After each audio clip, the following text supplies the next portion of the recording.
მოგესალმებით ძვირფასო მაყურებლებო, დღეს არის 25 იანვარი, ძალიან საბედისწერო დღე ერთი დიდი ქართველის ცხოვრებაში. ის დაიბადა 25 იანვარს, გარდაიცვალა 25 იანვარს 1925 წელს 25 წლის ასაკში.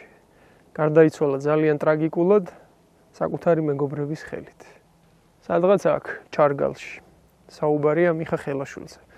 იმის შემდეგ ბოლო პერიოდი ყოველწლიურად მის საფლავთან ხალხი ეკრიბება, იგონებენ მიხას, დღესასწაულობენ და ერთგვარად არის საზეიმო განწყობაც და ცოტათი სევდიანი განწყობაც.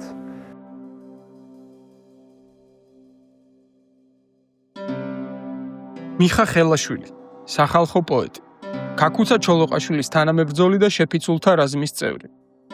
მათთან ერთად მონაწილეობდა შეიარაღებულ აჯანყებებში ფშავსა და ხევსურეთში. ის 1900 წელს სოფელ ახატში დაიბადა. 15 წლის ასაკში უკვე ბარისახოს დიაკვნად გაამწესეს. შემდეგ კი ჩარგალში გადასულა.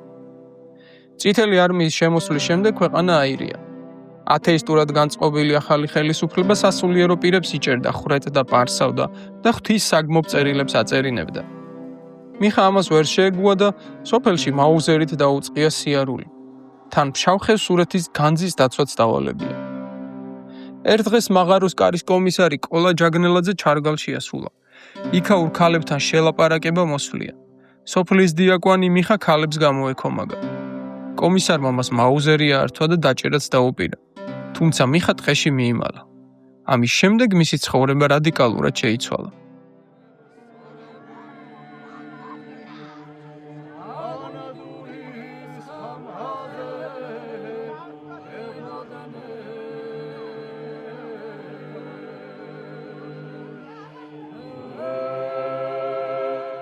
დილიდან უკვე უამრავი ადამიანი იკრიბება მიხას საფლავზე, სოფელ ჩარგალში, პატივს მიაგებენ. ისმოდა კიდევაც იმ ლეგენდარული სიმღერის ხმები, მიხას ლექსზე დაწერილი, რომელიც სხვათა შორის ძალიან დიდი ხანი საბჭოთა კავშირის პერიოდში ვრცელდებოდა როგორც ხალხური და ძალიან მოგვიანებით უკვე დამოუკიდებელი საქართველოს გაჩენის შემდეგ აღმოვაჩინეთ, რომ თურმე მიხა ხელაშვილის ლექსი ყოფილა.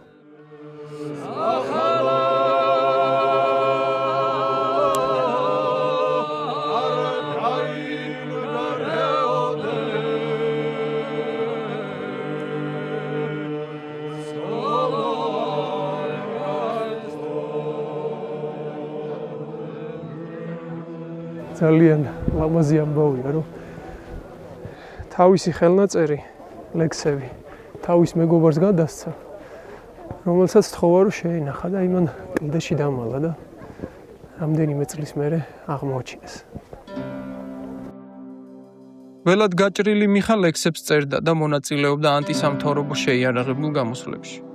დაარბია მილიციის შენობა, ჩამოაგდო ლენინის სურათი. სიცოცხლის გამოასალმა კოლა ჯაგნელაძე და საქართველოს დროშა აღმართა.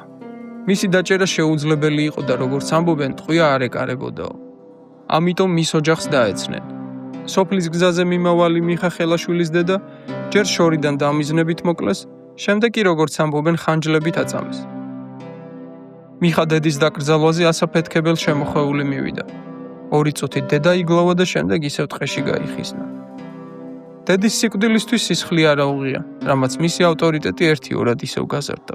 ამაზე ლექსად თქვა: დედა მომიკლეს ფშავლებმა 60-80 წლისაო, ტერიც არ შემხვდა მტრისფერი, ვარ უბედური დღისაო.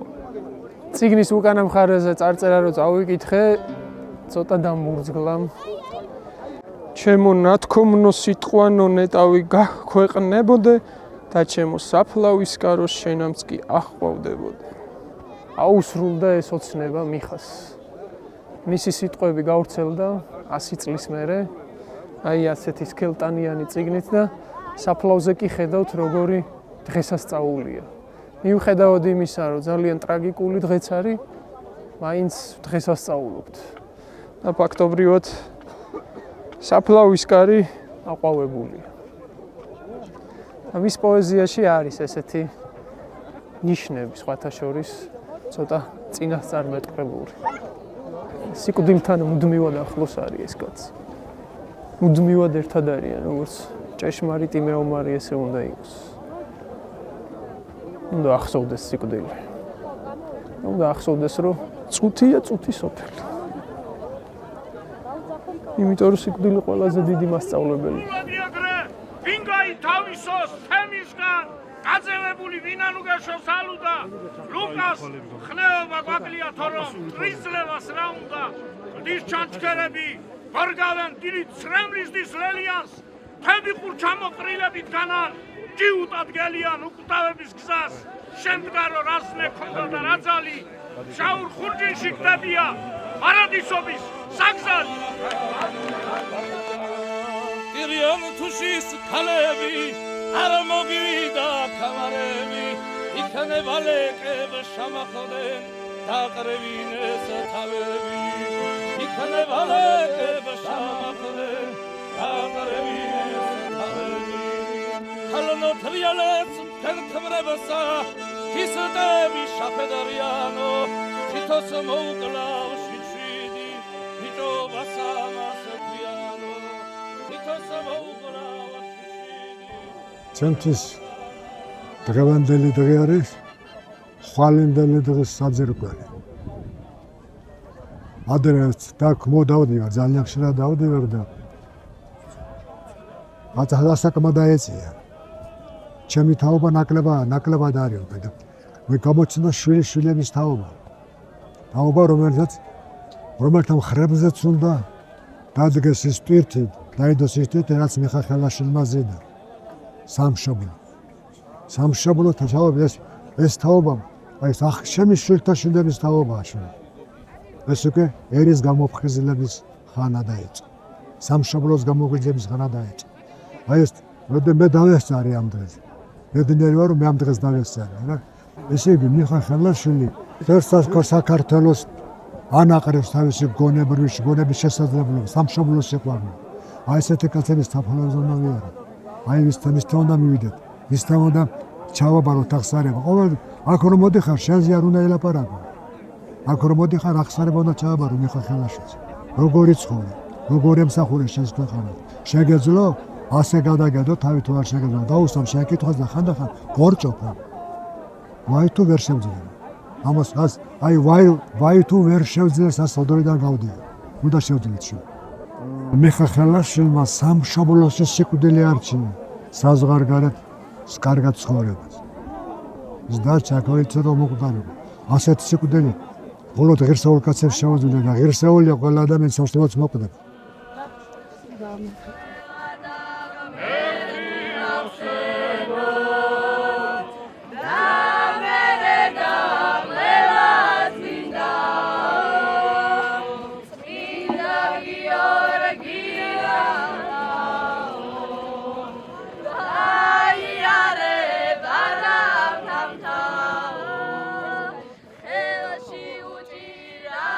დღეს არის მიხა ხელაშვილის დაბადების და გარდაცვალების დღე ერთდროულად 1925 წელს ესე ძალიან დიდი ღალატით მოკლა თავისმა მეგობარმა, იყო საოცარი ადამიანი, სულ 25 წლის იყო, მაგრამ თავის სიცოცხლის 25 წლის განმავლობაში იმხელა რაღაც შეძლო, რომ აი 101 წელი გავიდა და ამდენ ახალგაზრდას ხედავთ ახლა მის აფლავზე პატივსაგებად მოსულები, იმიტომ რომ ეგეთი ხალხის მხრებზე იდგა ყოველთვის ალბათ საქართველო, არ ეშინოდა სიკვდილის, არც მართალი ქართული სიტყვის.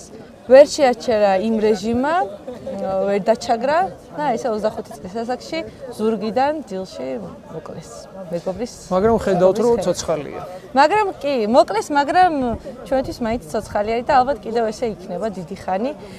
ეხლა ის რაც ხდება აქ შავის ხევზე და ჩარგალში 20 წლის წინ ესე არ იყო.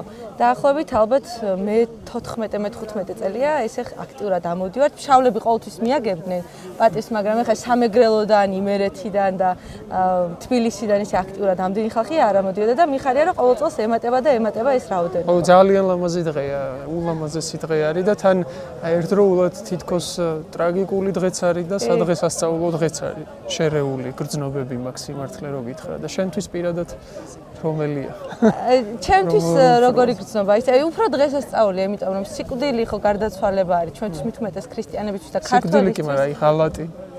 ეგ ცხოვრება არის, ეგ ყოველთვის იყო მთელი ისტორიის განმავლობაში, მაგრამ აი ღალატის მიუხედავად რომ ვერ მოკლეს და დღემდე ცოცხალი არის ქართველ ერში, ეს რამხელა საამაყო განცდა არის და გრძნობა აქედან გამომდინარე, ხო, ჩემთვის დღესასწაულია და ზოგადად მიხა ხელაშვილი როგორც კი მახსენდება, ტანში ჟრუანტელი მიulis, იმიტომ რომ ვფიქრობ, რომ არა აქვს მნიშვნელობა რამდენი წელი იცხოვრობ, გააჩნია რისთვის ცხოვრობ და სჯობს სიცოცხლეს ან აზრახსა სიკვდილის სახელოვანი ზუსტად მიხას ალბათ ძალიან მიესადაგება. კი, ზუსტად. ეს არის ხრიდოლის ლაშქარი, ესე ვიძახით, ხრიდოლის ლაშქარს, აქ ამოვდივართ, გავთ ტაბლას, პურღვინოს, ქადას, ისმევა აიყმის სადღეგრძელოთი და ეს თასი არის საკარკმო თას ვეძახით და მიხას სახელზე ეხლა აი აქ მოსული ქუდოსნები პატივს მიაგებენ, ხუთს მოიხსნიან, პირჯვარს გადაიწერენ და იტყვიან კარკმას წყალობდეს წმინდა გიორგი და მერე შესვავენ.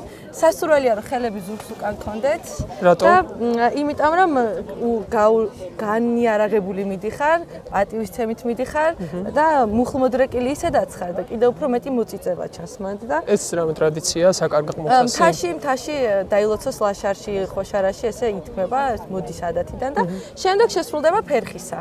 ფერხისა არის საწესო სიმღერა, რომელსაც მამაკაცები ასრულებენ, თან წრეზე დადიან და თან მოძახილი არის. გააჩნია კიდე სხვადასხვა მოძახილია, რომელ დღეობაზე არის ხოლმე და ეხლა დღესაც ნახავთ ძალიან საინტერესო არის, ძალიან ისეთი ღრმა სიტყვები არის. ისედაც ჩვენ ხო ქართველებს ყველა შრომის დროს, ომის დროს, ნებისმიერ სიტუაციის დროს გქონდათ სიმღერა როკვა, ცეკვა და მე იქნება პატარა ცეკვა სიმღერა თამაში. ეხლა ველოდებით ხევის ბერს რომ გაიჭრას ქადა, დაენთოს სანთელი და მე თავადაც ნახავთ საწესო ფერხულში ჩავა. კი ბატონო.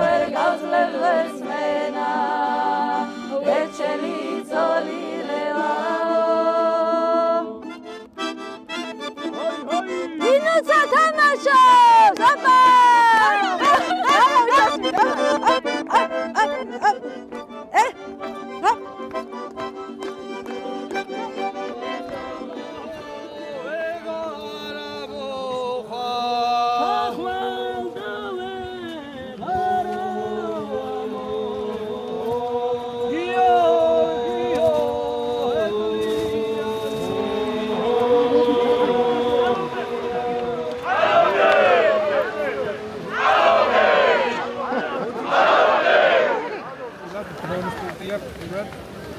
დიდება ღმერთსა, მადლი ღმერთსა, დიდება დღესდღეინდელსა, გულს ქრისტიანებსა. მერტო შენის დიდებითას, მერტო შენის მიცემითა. ხარისა და გუთრის მადლითა, იერუსალიმის მადლითა. იქ დანთებული სანთელ საქმეულის მადლითა. თეთის დიდი სალოცავების მადლითა, თათვერ დამზადებული სალოცავების მადლითა. მიაგებოს აქ დადგული პურღვინო ამჩენმა დამბადებელმა ჩვენს მიხას. მერთმა გამჩენმა დამბადებელმა არ დაულიოს ამ ქვეყანას. მიხას გზაყვანზე მავალი ვაჟები. აკმას ალობდეს წმინდა გიორგი. ალობდეს! ალობდეს!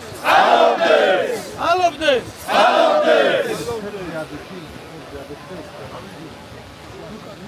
აკმას ალობდეს წმინდა გიორგი.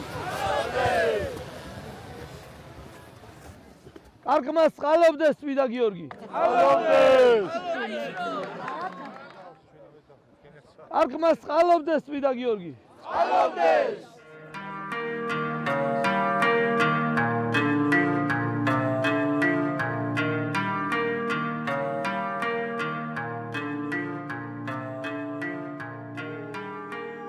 მე ფილდორის ფედერაციას წარმოადგენდა კვირაში ორჯერ ამოვდივარ ამ ხეობაში და ხეობაში ვინც არის ბიჭი და გოგო და სპორტზე უნდა სიარული აქვს, სხვა სპორტი არ არის ფილდორის გარდა, ყველას ვავარჯიში. კვირაში ორჯერ ამოვდივარ და ვავარჯიში.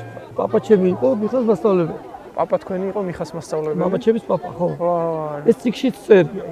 და პატარა რო ყოფილა, პაპა ჩემი იყო წერა-კითხვის გამავრცელებელი საზოგადოების წევრი. გრიგოლ აფშინაშვილი. ეს იყო წერა-კითხვის გამავრცელებელი საზოგადოების წევრი და 5-7 წლების რევოლუციის პერიოდში აქ მშობლებთან უწევდა ხოლმე დამალვა. მოუწია დამალვა და აქ როცა ამოვიდოდა ისედაც ზაფხულში რომ ამოდიოდა შავის ბავშვებისთვის აკეთებდა სკოლას. და გაუკეთებია ხოშარაში სკოლა. სხვა ბავშვებთან ერთად მოუყვანიათ მიხაც. და მიხა არის ალბათ 6 წლის დაახლოებით მაგ დროს და შეუჩნევია გრიგოლს ეს არაჩვეულებრივი ნიჭის პატრონი იყო. ამას იხსენებს და მიხას და მამა ჩემს უთხრა რომ ეს არის ძალიან ნიჭიერი ბავშვი. არ შეიძლება ამის ნიჭი დაიკარგოს. და მიაქციეთ ყურადღება რომ სასწავლებელში მიებარებინათ სადღაც. ის რო არ წასულიყო 25 წლის. ის ყველა ლექსი არ ეწერა ტყეში, ღრეში და სროლის დროს არა, ბევრად მეც დაგვიტოვებდა და ბევრად მეტ ცოდნასაც მიიღებდა და ცოდნასაც დაგვიტოვებდა ჩვენ. ის იყო მოლექსე, რომელიც თან დასდევდა ქაგუცა ჩოლოყაშვილის რას, რომელსაც ის შეუერთდა და მათ შორის ქაგუცაზეც აქვს ლექსი დაწერილი და ის იყო ამ რაზმის თანამებრძოლი. და როცა ის რაზმი წავიდა, მიხა დარჩა უბრალოდ ხეობაში. ის გახდა მარტოხელა გელი, მარტოხელა ბონადირე, რომელმაც არ დაამყარებინა ხელისუფლება, თუ ვიტყვით რომ 1921 წელს დამყარდა საბჭოთა ხელისუფლება იმაში ოკუპირებულ საქართველოში, 1925 წლამდე შავხევსურეთში ეს ხელისუფლება ვერ დამყარდა. ტექსტი იყო ძალიან საინტერესო, რასაც ფერხისას დროს ამბობთ. ტრის სამუქაროთ არის ნათქვამი და ფერხისის დროს ითქმება. ერთი ითქვა ნაშარის ჯვარის წმინდა გიორგის სადიდებელი და ეს ასეთი ლექსია რომ ეს ფერხისის დროს სრულდება წმინდა გიორგის სადიდებელია ნაშარის ჯვარისა შავი იყოფა ისტორიულად 15 თემად. დღეს 12 თემია, მაგრამ ისტორიულად 15 თემი იყო და 15 თემი თემს აქვს თავისი მფარველი სალოცავი, მაგრამ 15-ვე თემი ერთიანდება თავის სალოცავის გარდა ნაშარის ჯვარის წმინდა გიორგის კარზე. ამიტომ ყველა ფშავლისთვის არის ეს საფერხისე ლექსი აუცილებელი სამღერი და საცოდნი. არ არსებობს რომ არ იცოდეს შავება. ნაშარელა ის ლუჯასა, ფაფარასხავის გიშლისა, შაჯდება გაემართება კოტორ გაყვება ნისლისა, თავის ყმათ მიეშველება, თან რომ არ იყოს მისვლისა. ესე იგი უჟამო ჟამსაც ნებისმიერ დროს თავის ყმამ უნდა იცოდეს რომ ნაშარის ჯვარის წმინდა გიორგი მას ჩაეშველება. ეს ითქვა ფერხისის დროს და მეორე საფერხისე სიმღერა ითქვა კიდე სამტროდ ჩახვალ შავის ხევს საფშავლო ეკლიანია, საფშავლო სამი მგელია, სამივე ლეკვიანია, ჩახვალ და ვეღარ ამოხვალ გიორგი ეტლიანია. ესე იგი გიორგი დავლათიანია, გიორგი შემწიაო, როცა თუ შავის ხევს სამტროდ ჩახვალ და ვეღარ ამოხვალ, იმიტომ რომ სამი მგელი ბუდობს და სამივე ლეკვიანი. რატო ლეკვიანი მგლები? გელი ხო ისედაც გაუტეხელია, მაგრამ თუ ლეკვები ყავს ის ასჯერ უფრო გაუტეხელი ხდება და მტერი მოსული ამ ხეობაზე, მტერმა მოსულმა ამ ხეობაზე უნდა იცოდეს რომ აქ ლეკვიანი მგლების ხეობაა და ეგრე არ გატყდებიან. თუ მეტესო წმინდა გიორგი ეტლიანია და ეწევა და დავლათიანია. აი ეს ითქვა ფერხისის დროს. თაში რაც ხატებია შავის ხევზე, ყველა ხატში იდგმება საკარყმო თასი და ყველგან სრულდება ფერხისა დღემდე. ეს ცოცხალია, დღემდე ცოცხალია. ეს უბრალოდ მოსაგონებლად, როცა გვინდა რომ სხვა ადგილასაც, როცა ხატში არ ხარ და სხვა ადგილასაც ვართ, კაი ყმების მოსაგონება და კაი ყმების დასალოცვა. ეს არ არის მარტო წარსულის, ეს არის აწყოსი და მომწონის. ყველა კაი ვაჟკაცი, ყველა კაი ყმა, ვინც იცხოვრა, ის არ კვდება ამ ქვეყნისთვის, ამ თიელის ფიქრით, თიელის აზრით. ის არ იღუპება და ვინც დღეს ცხოვრობს, ისიც არის ამ დისობის ნაწილი და ისიც ვინც დაიბადება ამის მერე და იცხოვრებს საქართველოსთვის და ეს საკარყმო იდგება იმისთვის და ეს იმდენად წმინდაა რომ მას ეკარებიან, ხელის მოკიდება არ შეიძლება და არც ფეხზე დგომით არ დალევენ დაჩუქილები, სვავენ ამას რომ ეს მარადიულობა, რასაც ქვია სამშობლოს სამსახური, არ უნდა გაწყდეს არასოდეს და ეს არის აი მარადიულობის ერთგვარი ლოცვა. მიხა არის ამისი მაგალითი, რომ როცა შეიძლება რომ მთელი ქვეყანაც შეიძლება დამარცხდეს, მთელი ხეობას დამარცხდეს და ვიღაცები ჩუმად იყვნენ. მაგრამ მიხასნაირი კაცები მაშინაც დარჩნენ ტყეში და არ შეურიგდნენ იმას, რაც რეჟიმის ცვლილებას. და ერთ დღესაც მიხა მიუხვდა აღაროსკარში, იქ სადაც წითელი დროშა ფრიალებდა და უკვე ითვლებოდა, რომ ხეობა ფშავისხევი იყო დამორჩილებული საბჭოებს რუსულ ოკუპაციას. ერთ დღესაც მიხა მიუხვდა მარტო კაცი და ჩამოხსნა წითელი დროშა და დამოუკიდებელი საქართველოს, აი ეს დამოუკიდებელი საქართველოს დროშა აღმართა. ესე იგი მარტო კაცსაც შეუძლია რომ ეს გააკეთოს. და მიუხვდა ის დროშა ისე კი არ ფრიალებდა, 60 კაცი იდგა იმ დროს აღაროსკარში და 60 კაცს მიხვდა იმ პოლიციელებს, ვის მაშინდელ ხელისუფლებას ყავდა გამოგზავნილი ხეობის დასამორჩილებლად. ხეობა ეგონათ რომ დამორჩილებული იყო და გამოგზავნეს აი ესეთი ტყეში გასული ადამიანების დასაჭერა და ამ დროს მიხა იქით მიაკითხა და მეთაური მოუკლა იმის გამო რომ არ გაიგონა მისი რჩევა რომ დაეტოვებინა ხეობა. მიხა არის მაგალითი იმისა რომ მარტო თუ დარჩები შენთან არის მაინც უფალი და შენ ეს ბრძოლა უნდა გააგრძელო და ჩვენ ამ წესს იმიტომ ვაყენებთ რომ ეს ღირსება, ეს სახელი, ეს გზა მამაცი კაცისა, ვაჟკაცი კაცისა, კაიყბისა არის მარადიული და ეს არასდროს არ დამთავრდება და ჩვენ ვართ აქ იმიტომ აქ ამას ხო არავინ არ უკეთებს ორგანიზებას. აქ ხო არავინ არ მოიყვანა არავინ არა. ჩვენ უბრალოდ აი ესე დაკარგული საფლავი, რომელიც კომუნისტების დროს სულ ჩუმად დაიმარხა, მიხა აქ და აი დაკარგულ საფლავს ქართველმა ისევ მოაკითხა და ისევ ხმაურობს მის გარშემო. ნეტავი ჩემო სახელო ითხოვ ციხსენებოდე იმის გარშემო როგორც ხატსალოცავში ის იასრულებს ამ რიტუალს. იმიტომ რომ ეს ხატსალოცავების ნაწილია. იმიტომ რომ მისი სახელი, მისი ნამოქმედარი, მისი მამაცობა, მისი ვაჟკაცობა, მისი შეურიგებლობა მტერთან, რომ არ უნდა დაიჩოქო არასოდეს. შენ მარტო თუ დარჩები, შენ ხარ უფალი და შენი მტერი, შენი სამშობლოს მტერი და არ უნდა გაუტყდე ბოლომდე და მიხა არის ამის მაგალითი. ის თავის ლექსში ამბობს, რომ თავის სახელს და გვარს ამბობს და მიხა მარხელაშვილი კომუნისტების მტერი. მას მოუკლავენ ძმობილს იმის გამო, რომ აი იმ დაცემის დროს იმ 60 კაცს რო დაეცა, იმ დაცემის დროს იმ ძმობილმა თავისი ცხენი მისცა და ეს შეამჩნიეს იმათ და ეს ჩაიტანეს ამბავი და ის ძმობილი მოუკლეს. არ გაჩუმდა ისიც. ცოცხლად მარხავდნენ და ვერ გააჩუმეს იმის ენას. ისევ თავის სიმართლეს ამბობდა ის და მიხამ იმისი ესეთი წამებით სიკვდილი არაპატია და ლექსის დაადევნა ეგრე ამბობს შენ სიკვდილს ემაბრალებენ სოდიას მეძახიანო გაზაფხულ როდის დადგება შაშხანა ვაგახმიანო ბევრ არის დედავატირო ბევრ უჭკო დავაჭყვიანო ტრის ჯავრის ამამყოლელი ვარ ხელაშვილის მეძახიანო ის სისხლი აიგო და ის შური იზია მეუბნევა მსახურებს გამოგიგზავნიო ლექსში ეუბნევა თისადათი სისხლო აიღეთ ის მოკლული მსახურად უდგება საიმ ქვეყანას და ეუბნევა მსახურებს გამოგიგზავნე და გაუგზავნე მსახურებმა იმ ქვეყანად მიხა ჩოლოყაშვილი დამარცხდა და საქართველო დატოვა, მაგრამ მიხამ შავის დატოვება ვერ შეძლო და სიკვდილს შეურიგდა. სიკვდილი კი ძალიან მოხანათურად ეწვია, საკუთარი მეგობრების ხელით, მისსავე დაბადების დღეზე. ურის არყით დაათვრეს. საბძელში უსაფრთხოების მიზნით წაიყვანეს და მძინარეს ესროლეს. მისი ნაშთი დუშეთის მილიციის მაზრასთან დააგდეს და 2 კვირა ეგდო. სანამ ჩუმად მისმა დამ ერთი ადამიანის დახმარებით არ მიაბარა ფშავის მიწას. როცა მიხა ღალატით მოიკლა, მისი სახელი ვერ გააქნეს და ეთნოგრაფებიც, ფოლკლორისტებიც მის ლექსებს, რომელიც იცოდნენ, თავდნენ ხალხურ ლექსებში. მიხას სახელს ვერ ჩაწერდნენ, მაგრამ როგორც ხალხური ლექსი გადიოდა. მაგრამ მის აბგას, რომელიც ლექსებით იყო სავსე, ხეობაში ინახავდა კონკრეტულად ერთ-ერთი ადამიანი. შეინახა და 70 წელი გამოატარა. დამალულობას და ის აბგა იყო ის ლექსებით სავსე. ის ლექსების ნახევარი ზეპირად იცოდნენ, მაგრამ ნახევარი არ იცოდნენ და ესე შემოინახეს და დღეს ის მისი ლექსები ზეპირად იციანოთ, მისი ლექსები გამოიცა და უკვე არაერთხელ გამოიცა და ხალხი მის სახელს არ ივიწყებდა. ხალხმა იცოდა რომ ის აქ იყო დამარხული. ხალხმა იცოდა რომ ის სახსოვარი არ უნდა გამქრალიყო და არ გააქრო.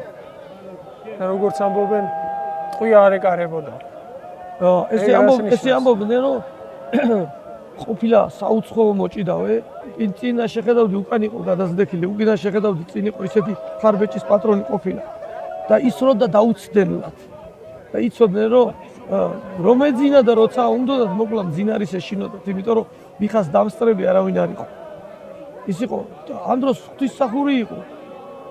დროის მოგონება არის პარისახოს დიაკონი თვითონ ამბობს. დიაკვანი კაცი, დიაკონმა კაცმა როცა ნახა რომ იმის ქვეყანაში, იმის ხეობაში ისეთი ხალხი შემოვიდა, ვინც ეკლესიას ანგრევდა და მძლებს პარსავდა და ჯვარხატებს აზიანებდა. აიხადა და იარაღი აიღო და უთხრა ყველას მოგზევლითო, ვინც ამ ხეობის წაქცევას დააპირებთ. სანამ ძინარე არ მოყვეს, სანამ ძინარეს არ მოუსყიდეს გამცემი, მანამ ახლო ვერ მიეკარნენ მას. იმიტომ რომ მისი მოკლა იყო შეუძლებელი, მოსაფხიზლობას. აი ეს არის ერთდროულად ძალიან ტრაგიკული მომენტი ზოგადად საქართველოს ისტორიაში სამწუხაროდ მრავლად გვაქვს ეგეთი ფაქტები, როცა ადამის მოდგმის, მარტო საქართველო არის სწორი შენიშვნა. როგორ 12-დან ერთი იუდა ყავს იესოს, როგორ შეიძლება გამცემი ყველგან არსებობს, ვინც ფულის გულისთვის, ვინც რაღაცა უღირსი ფიქრის გულისთვის ვიღაცას გაყიდის. ეგ ადამის მოდგმის ცოდვაა, მაგრამ ისინი ხო მარცხდებიან, მათ სახელები ვინ იცის? აი შეხედეთ რა ამბავია და მიხას სახელს ლოცულობენ. იმათ სახელი ვინ იცის? როგორც უხსენებელს ისე ახსენებენ. და ეგ არის რომ რასოდეს ვერ დამარცხდება. განა იუდას სახელი არ იციან, ის არის ის რაც არის, რასაც ნიშნავს იუდა. აი ეს არის ბოლო ყველა ბოროტის. ამას აჩვენებს მიხას ცხოვრებას. წავიდა 25 წლის, 25 წლის ბიჭს რა უნდა მოესწრო, რომ აი ფერზე დგანა, ლექსიც დატოვა, სიტყვაც დატოვა, ნაომარიც დატოვა, ნალოცით დატოვა. არაფერი არ არსებობს, რაც არ დაუტოვია. როგორ მოასწრო 25 წლისა? იმიტომ იყო მეომარი. არ არსებობდა რაიმე, სადაც ის ბრძოლით არ შედიოდა. ლექსი იქნებოდა. ისი ლექსებიც ლოცვა არის ფაქტობრივად. ისი ლექსებიც ლოცვაც და ტყვიაც ორივე და აი მისი სახელი იყო საშიში და საფრთხილო მათი. ერთ მნიშვნელოვნად რომელ ოჯახშიც არ უნდა შეხვიდეს საქართველოში. არის განწყობილი იმისთვის, რომ ეს ქვეყანა არ წაიქცევა, ეს ქვეყანა არ გადაშენდება ღირსეული ქალობის, ღირსეული კაცობის, ვაჟკაცობის, მამაცობის სახელი და საქციელი რო არ გაქრება, ყველა ხომ ამაზე ვთანხმდებით. და კი ერთმანეთზე ვიწევთ და თავარია ღალატი არ იყოს, თორე ერთმანეთს გავეჭიბრებით სამშობლოს სიყვარულში, არაფერი არ არის ამაში ცუდი, უბრალოდ ღალატი არ უნდა იყოს. თორე ერთმანეთთან ამაზე რომ დაყობთ და კამათობთ, ზედმეტი არ უნდა მოგივიდეს თორე. როგორ შეიძლება კამათის დავის მსჯელობის გარეშე რაღაცა ჭეშმარიტებამდე მიხვიდეთ? გვიჭირს ძალიან, მაგრამ ეს ხო ჩვენიდან არ იწყება. ამ ამბავს ხო გარედანაც ეხმარებიან, როგორც ყველა საუკუნეში ხდებოდა. გარედან ერევიან, უზარმაზარი იმპერიები ერევიან. პრინციპში როგორც მიხას დროს იყო. როგორც მიხას დროს იყო და იმ დროსაც ხო ეს ხდებოდა. დღესაც 20% საქართველოს ტერიტორიისა ოფიციალურის ოკუპირებულია და კიდე ერთი იმხელა საქართველოს იქით არის ოკუპირებული. 70 წლის წინანდელ ამბავში 20% დღეს ოკუპირებულია. როგორ შეიძლება ის ამ ამბავში არ ერეოდეს? როგორ შეიძლება მასთან იმ იმპერიასთან დაპირისპირებული მეორე იმპერია ასევე არ ერეოდეს აქ? და ჩვენი მიზანი რა არის? ის იმპერიები რაღაცებს როგორ გაიყოფენ, ეს ხო არ არის ჩვენი. ჩვენი მიზანია ეს ქვეყანა გადარჩეს. მაგრამ ძალიან საინტერესო არის ის ფაქტიც, რომ თან დიაკონიც იყო, პოეტიც იყო და მეომარიც იყო. აი თითქოს ყველა იმ არქეტიპს აერთიანებდა, რაც ქართულ კაცში არის. არის ეს სულიერი მებრძოლი, რომელიც თან შემოქმედი არის ერთდროულად რა. მე ვფიქრობ, რომ ნათელი ხატი არის იმისა, რაც ჩვენში შეგვიძლია ამოვწიოთ. ხომ იყო ნიჭიერი, მაგრამ ნიჭიერება ხომ არ არის საკმარისი. თუ შენ არ ხარ მამაცი, თუ შენ ამ ნიჭის დახარჯვა არ შეგიძლია სიმართლისთვის, არც არავინ არ ახარ. ის არა მარტო ამ ყველაფერს ფლობდა, მარტო ისე ხო არ არის რომ ლექსის წერა მინდოდეს. შეეძლო მას ამ ლექსის წერა. მას შეეძლო რომ ლექსი ეწერა. ეს ის ხო არ იყო რომ მარტო ნიჭი ქონა ამის. მას შეეძლო ბრძოლა. ხომ შეიძლება ადამიანს არ შეეძლოს ესე ხმლის ხმარება, ესე იარაღის ხმარება, ესე ჭუბი, ესე ჭიდაობა მართალი სიტყვისთვის, მართალი სამისთვის. მას ეს შეეძლო. მას ქონდა ეს ამ ყველაფრის ნიჭი და მან ეს ყველაფერი შეწირა სამშობლოში. მე შვილს ხო არ იცნობდი შემთხვევით, ცოტა ხნის წინ გარდაცვლილა 2011 წელს. ზუსტად მას ჩაბარდა ის მამისეული აბუდა და და ლექსები მან გააცოცა. ხო, მას ის შენახული ლექსები მე შვილს გადააბარეს. შვილი და ისინი ვინც ყველაზე მეტად ვის ოჯახის წევრები იყვნენ ვინც ინახავდნენ ამ მიხას ამბობს. უღრმესი მადლობა, ძალიან მადლობა თქვენო ეს და წარმატებებს გისურვებთ მოკლედ თქვენ საქმეში. კარგად იყავით და მადლობა თქვენ რომ ეს ყველაფერი თქვენს განიცადეთ და გიყვართ და ტრაგიკული ადამიანთა ისტორია. ჩვენი რესპონდენტის ნათქვამისა არ იყოს, ადამიანის მოდგმიდან მოგდევს ძმათა მკვლელობა. ჩვენშია კაენიც, აბელიც, ქრისტეც და იუდაც. არაფერი ახალი ცის ქვეშეთში. ერთი და იგივე სცენარი, დეკორაციები კი სხვადასხვა. თუმცა ამ სახეების ნახვა, სიცოცხლის ჩქეფა და სიხარული მიღვიძებს განცდას, რომ დადგა ჟამი სცენარის გადაწერისა. არის ჩვენი სიცოცხლე ჩიტივითა გამიფრინა და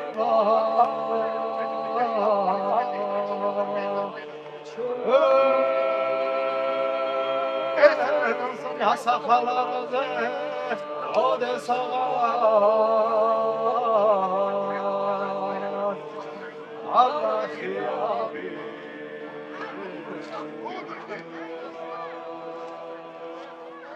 იმასაც ამოგარებულია ვის ქორდალა დებონა იარა